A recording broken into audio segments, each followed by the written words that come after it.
The day I walked into my husband's office building and saw him kissing another woman, I was 7 months pregnant. My back ached from the drive across the city. I had a brown paper bag in one hand, his favorite chicken sandwich from the deli on Mercer Street, extra pickles, no onions, and my other hand was pressed flat against my belly because the baby had been kicking hard all morning, like she already knew something was wrong. I stood in that hallway for maybe 4 seconds. 4 seconds that rewired my entire nervous system, and then I turned around, walked back to my truck, and drove home in complete silence.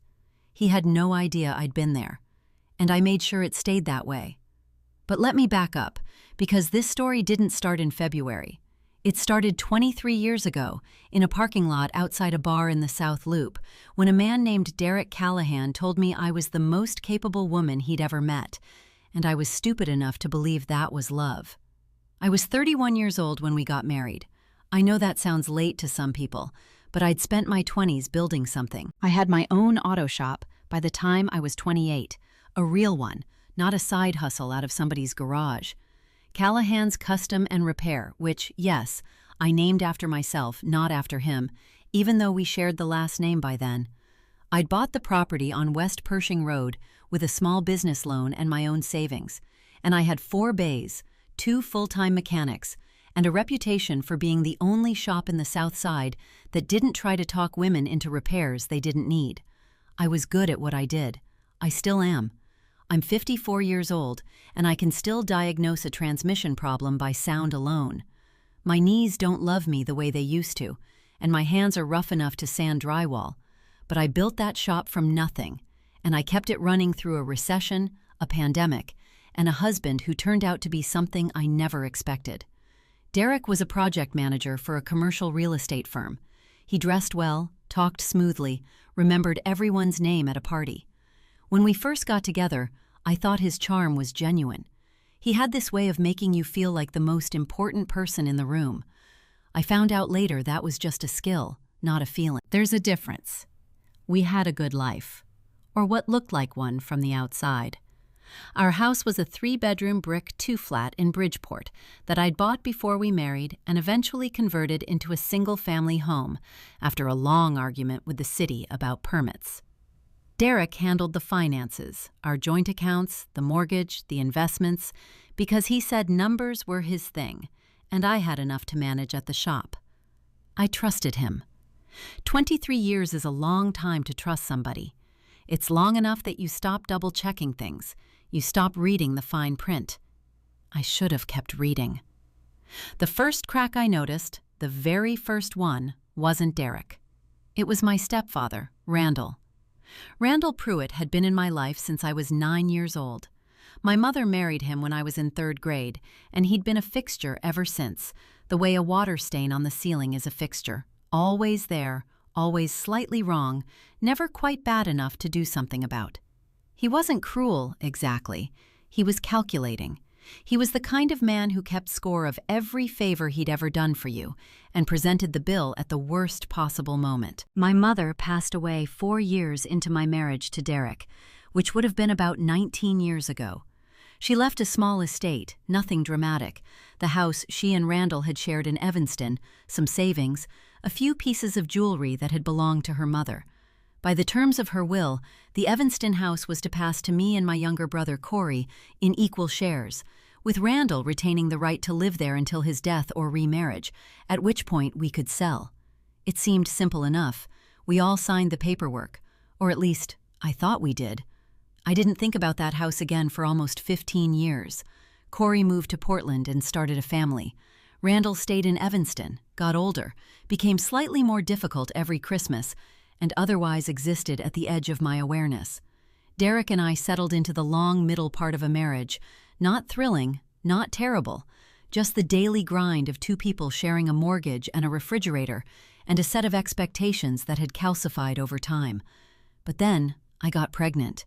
I was 53 years old. I want you to sit with that for a second because I know what you're thinking. I thought the same thing when the test came back positive in late October.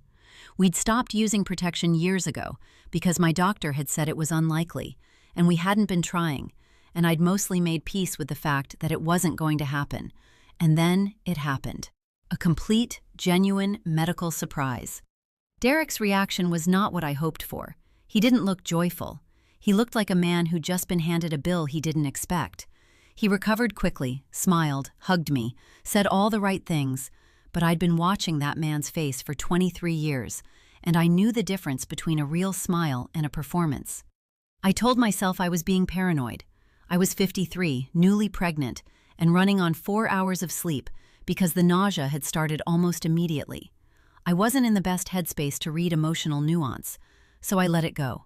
The pregnancy progressed. I kept working at the shop through my first trimester, then cut back to mornings only in the second.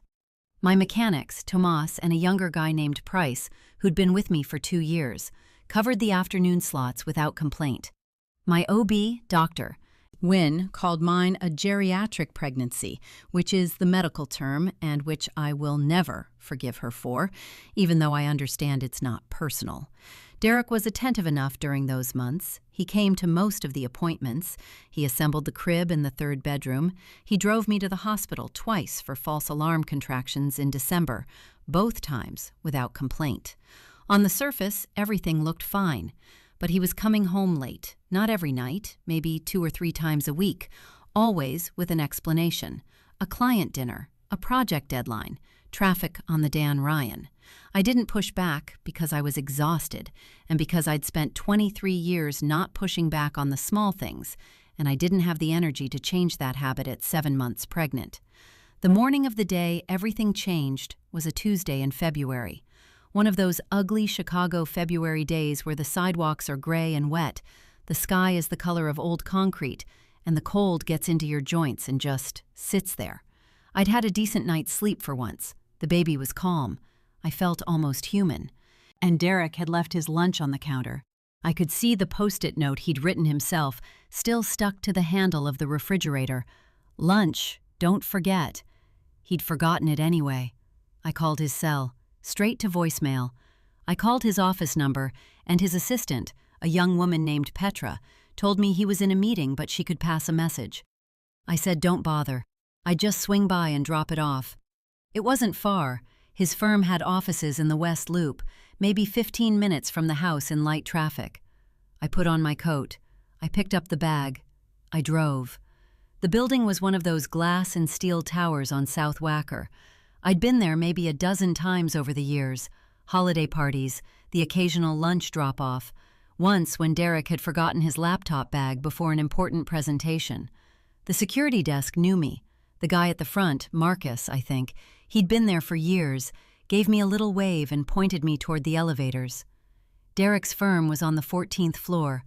The elevator opened, and I stepped out into the small reception area. I could see down the hall to the right, toward the conference rooms and the private offices, and that's when I saw them. Derek was standing just inside the doorway of the small kitchen alcove at the end of the hall, the one with the coffee machine and the little round table nobody ever used for actual eating. He had his back mostly to me. His arm was around a woman's waist, her face turned up toward his, and they were not talking. They were not reviewing documents. They were not having a professional moment of any kind. I stood there. My hand went flat against my belly automatically, the way it always did when I felt off balance. 4 seconds. I counted them in my head afterward, though I didn't know I was counting at the time. 4 seconds of watching my 23-year marriage stand in a hallway kissing someone who was not me, while I was 7 months pregnant with his child, holding a brown paper bag with his chicken sandwich in it, extra pickles, no onions. I did not make a sound. I turned around, walked back to the elevator, pressed the button, and waited with my heart slamming against my ribs so hard I was afraid the security guard downstairs would hear it. Marcus gave me another wave on my way out. I smiled at him. I don't know how. I drove home. I sat in the driveway for a long time. And then I started making plans. Because here's the thing about being 54 years old and building something from nothing and surviving every hard thing that's ever come at you. You learn that the first move matters. You learn that rage is a resource, not a reaction. And you learn to wait until you know exactly what you're holding before you play your hand. I didn't know yet that Derek's betrayal was only half the story. I didn't know that while I was sitting in that driveway with my hands shaking and my jaw clenched, there was a second clock ticking somewhere, one that had been ticking for years, in a house in Evanston, in a set of documents I hadn't thought about in 15 years, with signatures I was about to discover I had never actually written. That night, Derek came home at 7:15. I heard his key in the lock, heard him set his briefcase down in the hallway, heard him call out, "Nora?" which is my name, Nora Callahan, and for the first time in 23 years, the sound of it in his voice made my stomach turn over. I was sitting at the kitchen table. I'd made dinner, pasta with Italian sausage, the kind he liked. I'd set 2 plates. I'd poured myself a glass of water and him a glass of the red wine he kept on the counter. I wanted him to see a normal evening. I wanted him to believe nothing had changed. "Hey," he said, coming into the kitchen, loosening his tie. "You didn't have to cook. You should be resting." "I felt like it," I said. He sat down. He ate. He talked about a project in the South Loop, a zoning issue, a client who was giving him grief. I nodded at the right moments.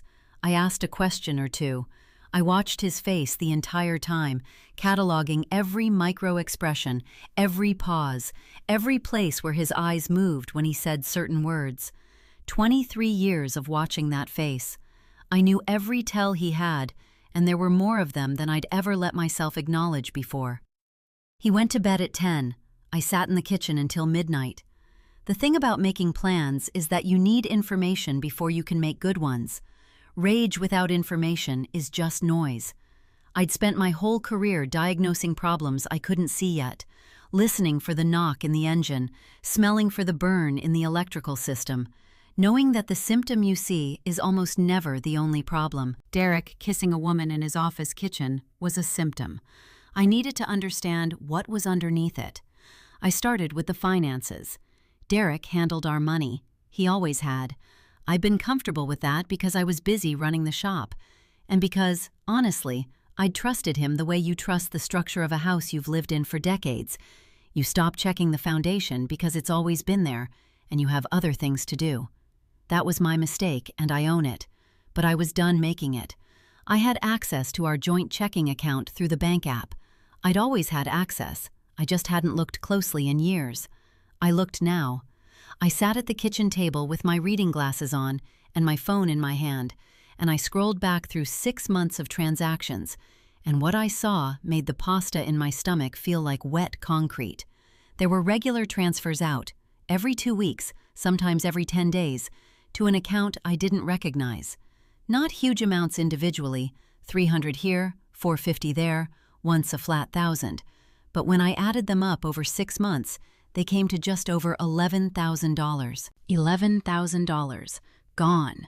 To somewhere I had never heard of and never approved. I didn't confront him. I wrote down every transaction in a notebook I kept in my truck. I called my shop's accountant the next morning, a woman named Sylvia Okafor, who'd been doing my business taxes for 12 years. I caught her between clients. I told her I needed a referral, not for a business matter, for a personal one. A divorce attorney. Someone good, someone discreet, and someone who would not be intimidated by a man who worked in commercial real estate and knew a lot of people. Sylvia didn't ask questions. That's one of the reasons I've kept her for 12 years. She said, "I know exactly who you need," and texted me a name within the hour. Renata Voss, family law, downtown Chicago, former prosecutor. I called Renata Voss's office that same afternoon and made an appointment for the following Thursday. I told the receptionist it was preliminary. I wasn't filing anything, I just needed a consultation. I paid the consultation fee out of my business account, not our joint one. I want to be clear about something. I was 34 weeks pregnant. My feet were swelling by the afternoon. My lower back had this deep, grinding ache that no position could fix for more than 20 minutes. I was sleeping on my left side with a pillow between my knees and still waking up 3 times a night to use the bathroom. I was not in optimal condition for a legal and financial investigation, but I have spent my entire adult life doing hard things when I was not in optimal condition, and I was not about to stop now. The appointment with Renata Voss was the clearest hour I'd had in weeks. She was 60 maybe, with silver hair cut short and a manner that reminded me of a surgeon. Precise, no wasted motion, nothing she said was casual. I sat across from her desk and I laid out what I knew. The transfers, the woman in the office, the late nights, the 23 years. She took notes. She didn't react with pity or outrage or any of the things I'd been afraid she might do. She just listened and wrote things down. The transfers concern me more than the affair in some ways, she said. An affair is grounds for divorce. Undisclosed financial transfers during a marriage are potentially grounds for fraud claims, depending on where the money went. Can you find out where it went? I asked. A forensic accountant can. I have one I work with regularly. She named a figure for the full investigation. It was substantial.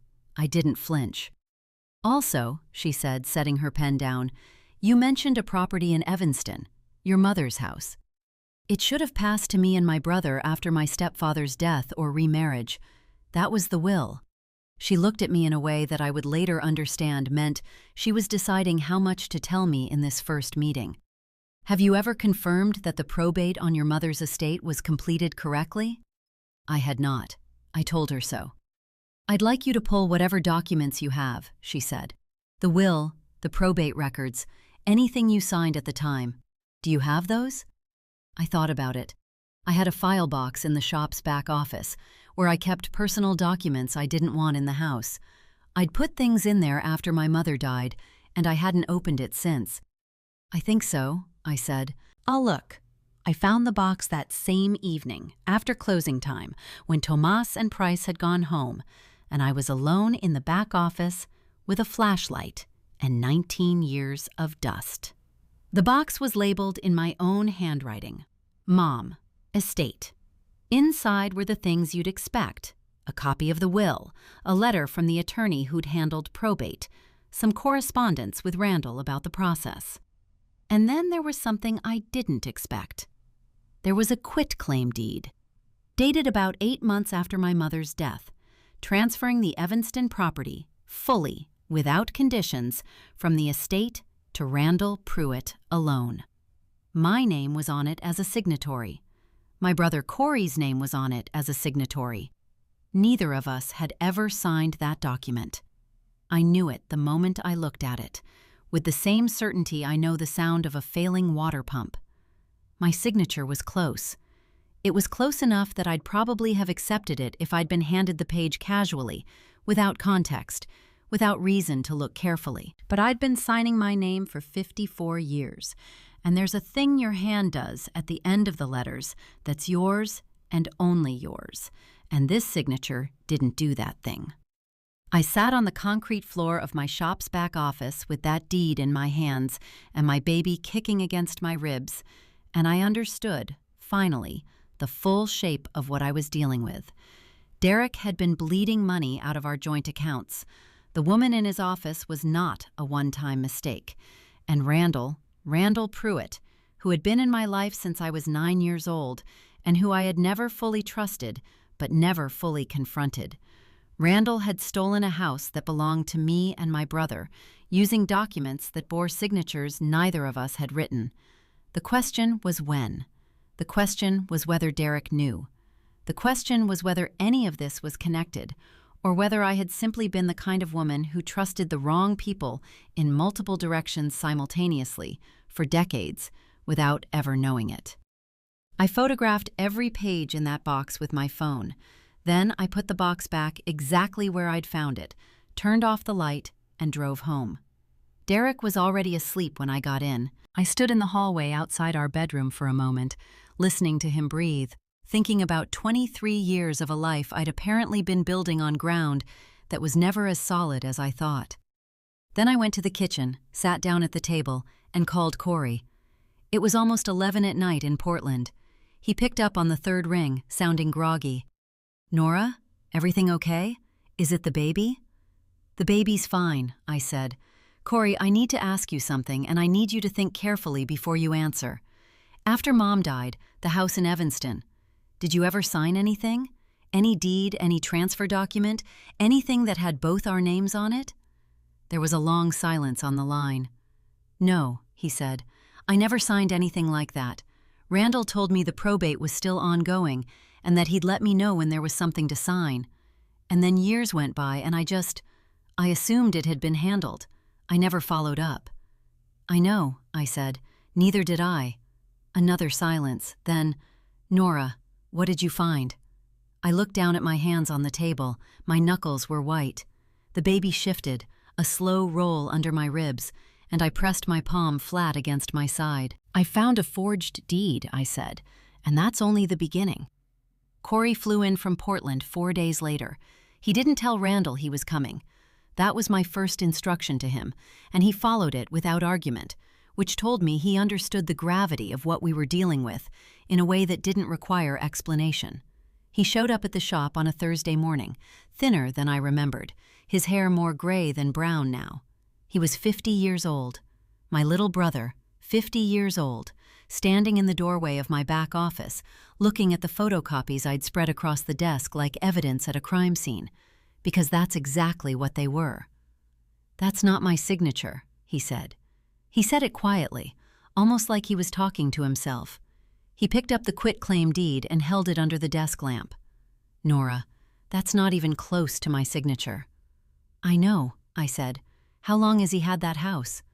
"Since about 8 months after Mom died, so roughly 18 years.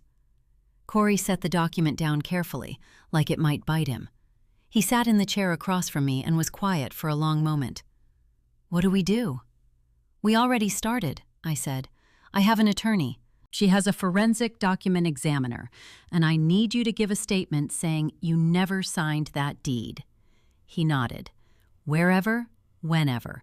Just tell me where to show up." That was Thursday. The following Monday, I had my 36-week OB appointment with Dr. Nguyen.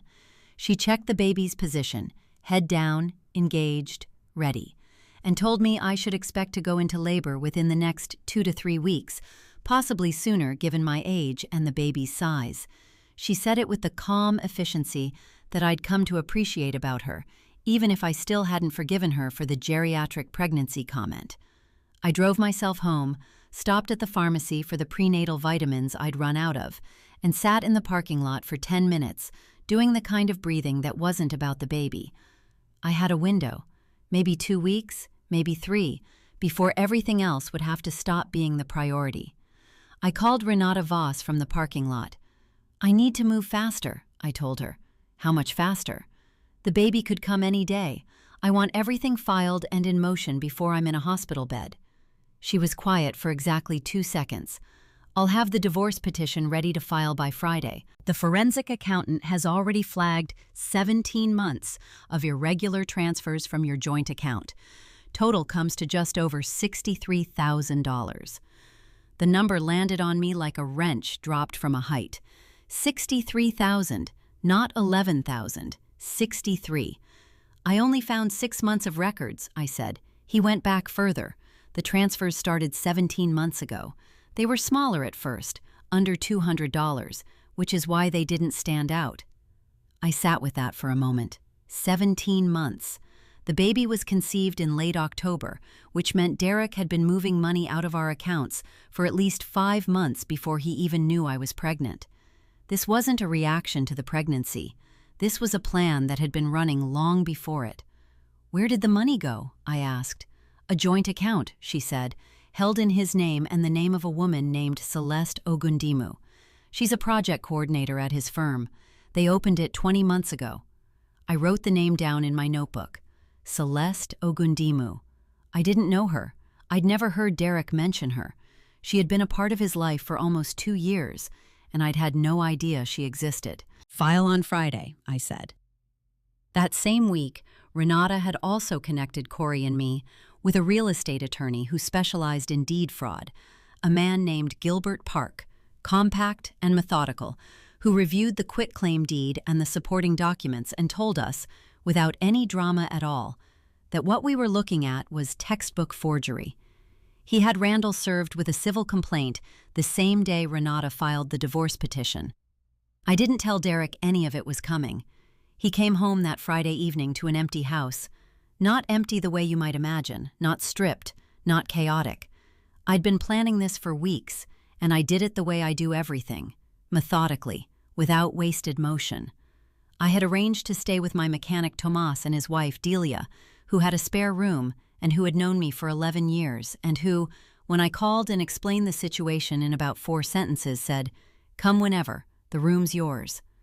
I'd had movers come that afternoon while Derek was at work. I took my personal belongings, the things that were legally and clearly mine, my clothes, my tools, my mother's jewelry, the documents from the estate box, the furniture I'd owned before the marriage. I left everything that was jointly purchased, everything that was his, and the pasta pot on the stove with a single post-it note on the lid that said, "You'll be hearing from my attorney." I did not take the chicken sandwich. I was at Tomas and Delia's by 4:30. I sat at their kitchen table and ate soup that Delia had made without being asked, and I did not cry, because I had done my crying in the parking lot of the pharmacy, and now there was nothing left to cry about. There was only what came next. Derek called 11 times between 7 and 10 that night. I didn't answer. At 10:17, he sent a text. "Nora, whatever is happening, please just talk to me. I'm scared for you and the baby." I showed it to Renata the next morning. She said, "Good, keep everything." The divorce filing hit him on a Monday.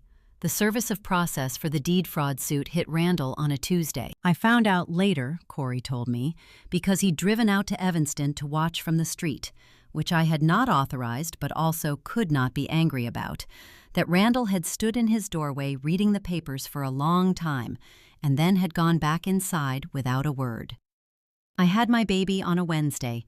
Her name is May Callahan, because she has my name and always will, and because she was born on a Wednesday morning in March when the ice on the sidewalks was finally starting to loosen and the sky over Chicago was a pale, tentative blue, the first real sky we'd had in months. She weighed 7 pounds 4 ounces. She came into the world screaming, which the nurses said was an excellent sign and which I took as confirmation that she was already taking after me. Corey was in the waiting room. Tomas and Delia were in the waiting room. My attorney Renata Voss sent flowers to the hospital room, which I thought was extremely professional and also genuinely kind. Derek was not there. He hadn't known when I went into labor because I hadn't told him, because he had forfeited the right to that information the moment he put his arm around Celeste Ogundimu in the kitchen alcove on the 14th floor. He showed up at the hospital about 6 hours after May was born. I found out later that Petra, his assistant, had seen a birth announcement I'd sent to a group text that Derek was also on, and she'd forwarded it to him. He was not on the approved visitor list. The nurses turned him away at the maternity ward desk. He stood in the hallway outside the ward for 40 minutes, according to the nursing staff, before he finally left. I held May against my chest and looked out the hospital window at the pale March sky and felt something that I can only describe as clean. Not happy exactly, not triumphant, clean, like a surface that's been stripped down to what it actually is, without any of the layers that had accumulated over decades of not looking closely enough. The legal proceedings took time, the way they always do. Renata filed for an equitable distribution of marital assets, and because of the documented financial transfers, $63,000 over 17 months, systematically moved to an account he shared with another woman, the court did not look kindly on Derek's position.